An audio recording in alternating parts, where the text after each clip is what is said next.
Right now, while you're out there pruning your peach, plum, cherry, and apricot trees this summer, you are literally throwing away hundreds of dollars worth of free trees and you don't even know it. Every single cutting you toss into that brush pile could have been rooted into a brand new tree, genetically identical to your best producer, and most growers never figure this out until years later. If you want serious, practical peach growing tips every single week, tips that actually come from dirt under the fingernails experience and not some recycled internet article, then make sure you hit that subscribe button right now, because this channel is built for growers who want real results in their orchard, not fluff. By the end of this video, you're going to know exactly how to take those summer shoots you'd normally cut and discard and turn them into thriving clones of your peach, plum, cherry, and apricot trees using nothing but 3 simple, repeatable steps. You'll understand why summer is actually one of the best windows for this, what mistakes kill most people's cuttings, and how to get roots forming with confidence instead of guessing. Stick with me to the end because I'm also going to give you a golden tip that most commercial nurseries won't tell you because, frankly, it takes away one of their advantages. Let's talk about why this problem even exists in the first place. Every summer, growers all across the country are out there with their loppers and pruning shears, cutting back vigorous new growth on their stone fruit trees. This is normal maintenance. You're opening up the canopy, letting light in, controlling size, shaping the tree for next year's harvest. But here's the thing nobody tells you when you're starting out. Those green, semi-hardwood shoots you're cutting off are basically pre-packaged trees waiting to happen. Instead, most people pile them up, burn them, or send them off with the yard waste, and they never think twice about it. I did the exact same thing for years. I'd spend good money buying new peach and plum trees from the nursery, waiting 2 or 3 years for them to produce, when the whole time I had free genetic copies of my best trees sitting right there on the ground. The reason so many growers miss this opportunity comes down to a few common mistakes. First, there's a belief that propagating stone fruit is complicated, that it requires a greenhouse, expensive equipment, or professional-grade rooting chambers.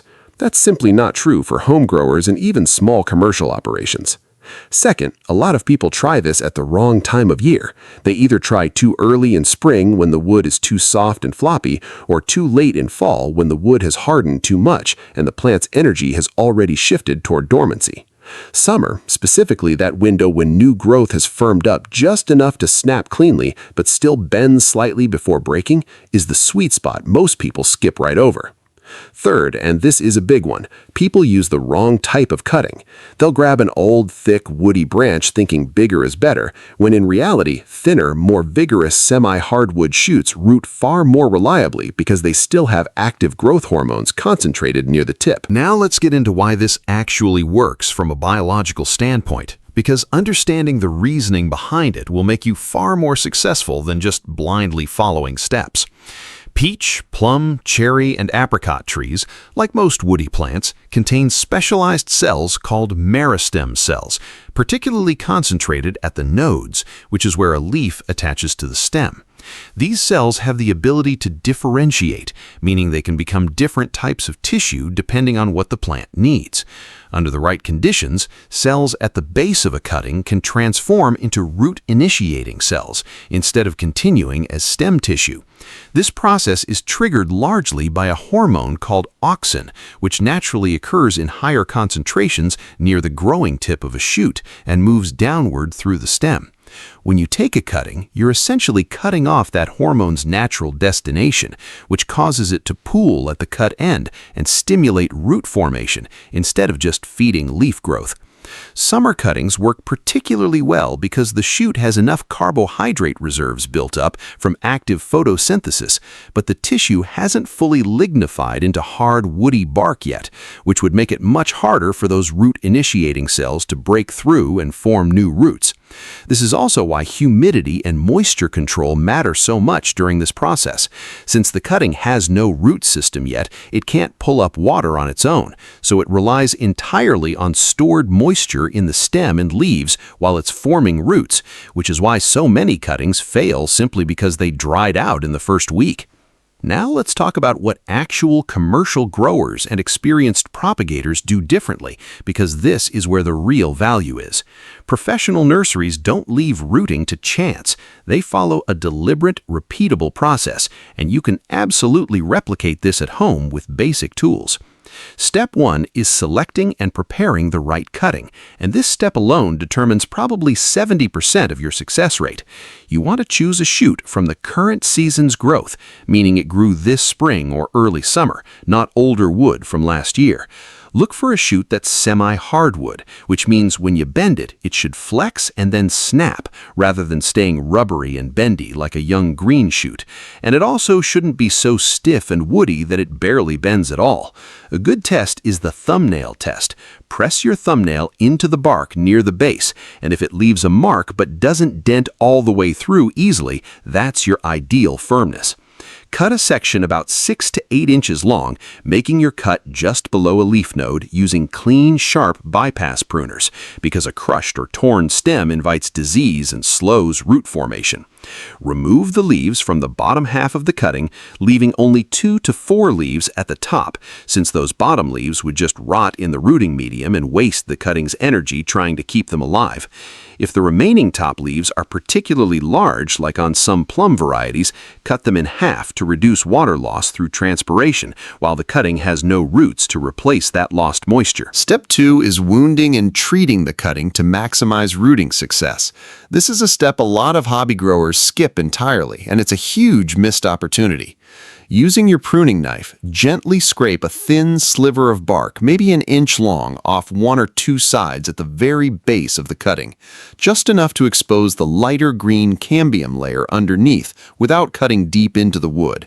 This wounding technique increases the surface area where roots can form, and it also stimulates the plant's natural defense response, which includes callus formation, and callus tissue is often the very foundation from which roots emerge. After wounding, dip the cut end into a rooting hormone.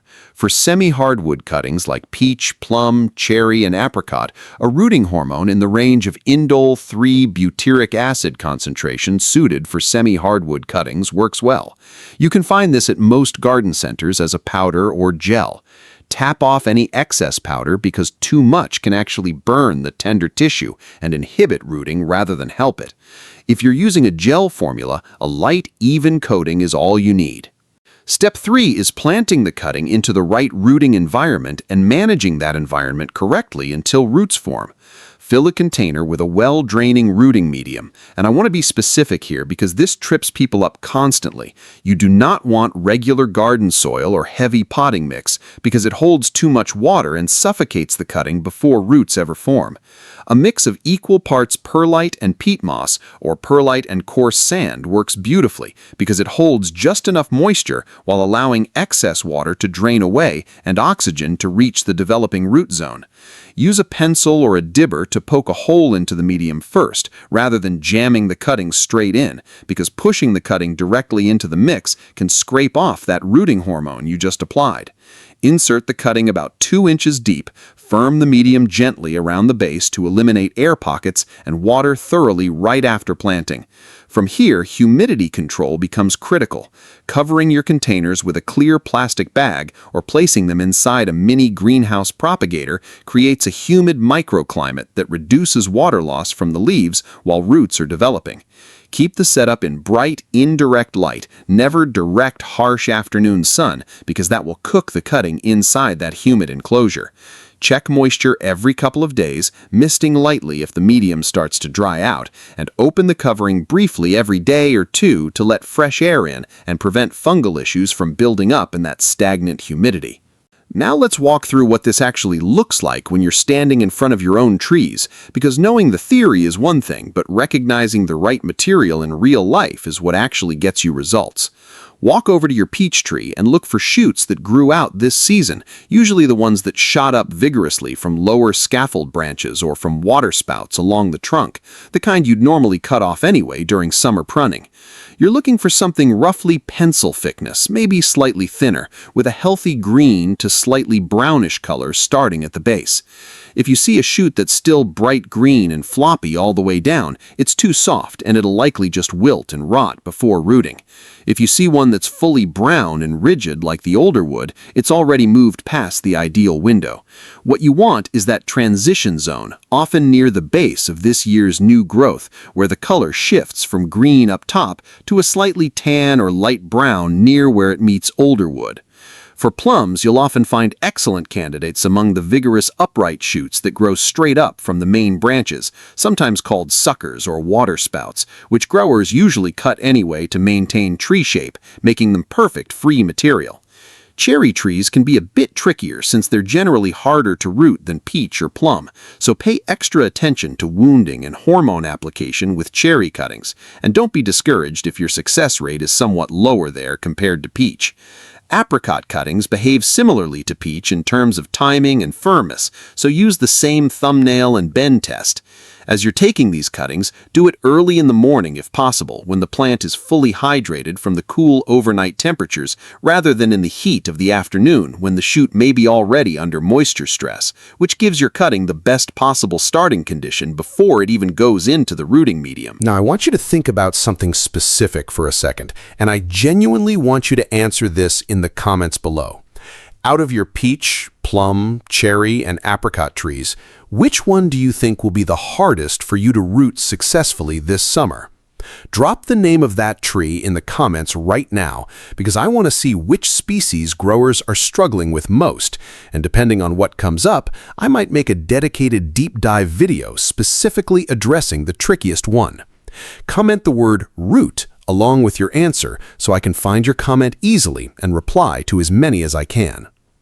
Now, here's the golden tip, the piece of insider knowledge that separates people who get a 40% rooting success rate from people who consistently hit 70 or 80%, and almost nobody talks about this online. Bottom heat matters far more than most hobby growers realize. Roots form best when the base of the cutting, where it meets the rooting medium, is a few degrees warmer than the surrounding air temperature, typically in the range that encourages active cell division without overheating the tissue. Commercial propagators use heated propagation mats specifically for this reason, keeping the root zone warm even if the ambient air around the leaves stays cooler. You can replicate this affordably at home using a simple seedling heat mat placed under your propagation trays, and the difference this makes is genuinely dramatic. Warm roots, cool tops. That's the phrase I want you to remember because it mimics natural summer soil conditions, where the surface soil that new roots would be forming in stays warmer from absorbed sunlight, while the surrounding air where the leaves sit stays more moderate. Most people either don't heat at all, or they make the mistake of putting cuttings somewhere that's warm everywhere, like a sunny windowsill, which actually stresses the leaves and increases water loss without giving you the specific benefit of a warm root zone. If you do nothing else different after watching this video, adding gentle bottom heat to your propagation setup alone can significantly boost your success rate. Before we wrap up, let's go through the common mistakes that quietly kill most people's cutting attempts, because avoiding these is just as important as doing the steps correctly.